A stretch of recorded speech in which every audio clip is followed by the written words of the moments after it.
Lorsqu'on connecte une source audio externe à Sonos, que ce soit avec un fil RCA qu'on retrouve derrière un port ou un amp, que ce soit avec la prise d'écouteur qu'on trouve à l'arrière du Five, la prise HDMI qu'on retrouve à l'arrière des barres de son ou même l'adapteur optique, il y a quelque chose de très important à prendre en compte et c'est le délai audio.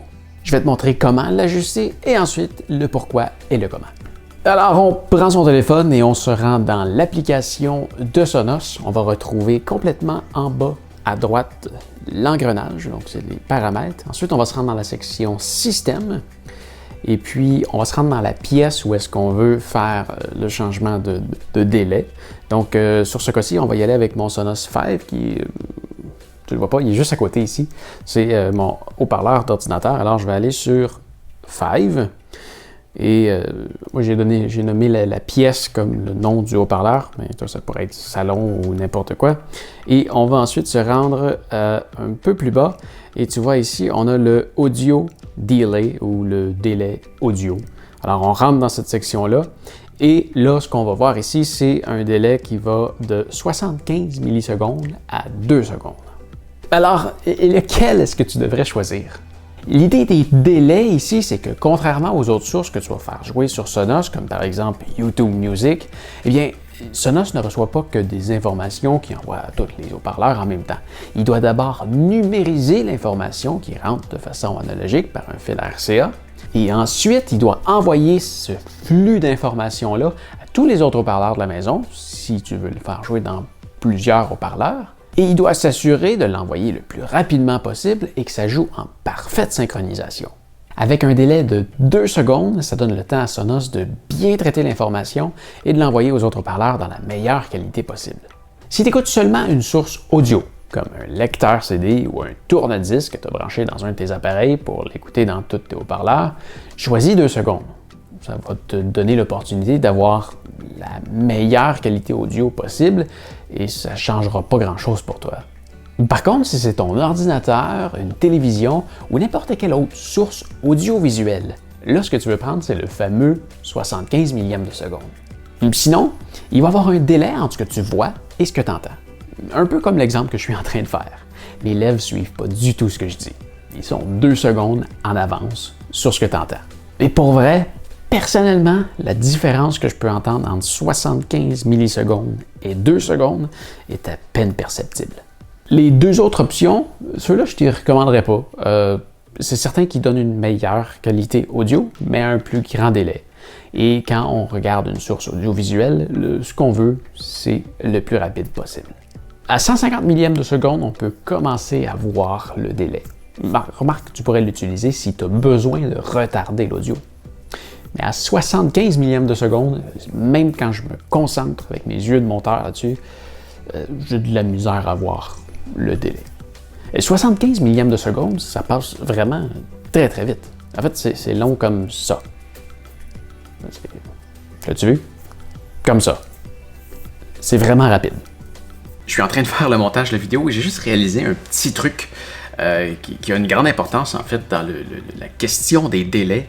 Une des grandes différences qu'il y a entre un service de musique et quelque chose qui est connecté dans l'appareil, qui doit jouer en temps réel, c'est que quand tu écoutes quelque chose qui vient d'une source de musique en ligne, comme YouTube Music, eh bien, les haut-parleurs peuvent se faire un buffer. Donc, l'information peut être envoyée à chacun des haut-parleurs en avance et il y a une synchronisation qui se fait pour qu'ils le jouent tout en même temps.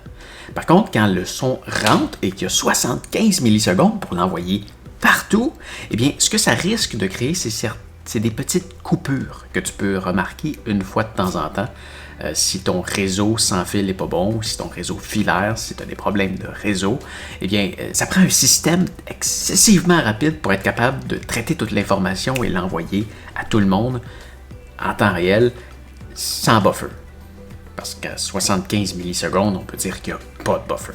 Donc, à 2 secondes, ce que ça donne comme opportunité à Sonos, c'est justement de créer un buffer pour que s'il y a une petite coupure qui dure 1 seconde, eh bien, il y ait le temps de se rattraper pour que tout joue en parfaite synchronisation. Donc, en même temps, de mettre un délai de 2 secondes, ça donne l'opportunité d'avoir un son plus stable. Donc, en fait, c'est plus une question de stabilité audio que de qualité audio. Maintenant, si on parle des barres de son, c'est possible que si ton image a un chemin super long avant de se rendre à ta télévision, parce qu'elle passe par plusieurs fils et plusieurs appareils et que ton son s'en va directement à la barre de son, eh bien, là, ça se peut que tu veuilles volontairement retarder le son de ta barre de son. Alors pour ça, on va faire l'exemple avec, on va retourner dans le menu Système, et on va faire l'exemple avec la ARC, ou la Beam, peu importe. Et on a une option ici qui s'appelle TV Dialogue Sync. Donc, elle ici nous permet de, vous voyez ici, il appelle ça le lip sync, le délai des lèvres.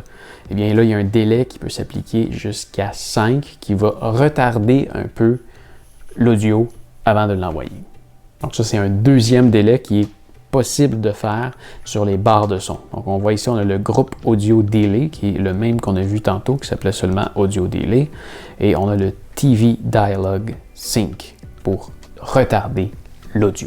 Donc quand tu fais ça, au fur et à mesure que tu bouges avec l'ajustement ici, ça se fait en temps réel sur la barre de son. Donc regarde une émission, regarde quelqu'un qui te parle, c'est de regarder quelque chose qui fait en sorte que tu peux voir facilement le délai, ajuste-le et tu vas voir, arrête l'ajustement quand tu juges que le délai est bon, quand il n'y a pas de délai en fait. Et une fois que tu as terminé, tu peux simplement ressortir du menu et profiter de ton système Sonos. Alors voilà, ça fait le tour pour aujourd'hui. J'espère que ma vidéo va t'avoir aidé. Si c'est le cas, s'il te plaît, donne-moi un pouce en l'air. Si tu veux voir d'autres de mes tutoriels Sonos, visite le lien dans la description ou tu peux aussi cliquer juste ici. Si tu as des questions à propos de Sonos, n'hésite pas non plus à m'écrire, ça va peut-être me donner une idée pour une prochaine vidéo. Si tu veux magasiner un produit Sonos, tu peux aussi regarder avec le lien dans la description, tu vas pouvoir magasiner au travers plusieurs magasins. Et si tu as besoin d'aide à choisir le bon parleur pour toi, je t'invite à regarder ma vidéo pour t'aider à faire ton choix juste ici. Mais enfin, n'oublie pas de t'abonner à ma chaîne pour me retrouver plus facilement la prochaine fois que tu as besoin d'aide. Tu peux aussi jeter un coup d'œil à ma chaîne principale où je fais des voyages un peu partout dans le monde, je suis certain que tu vas aimer. Allez, fais attention à toi. Salut!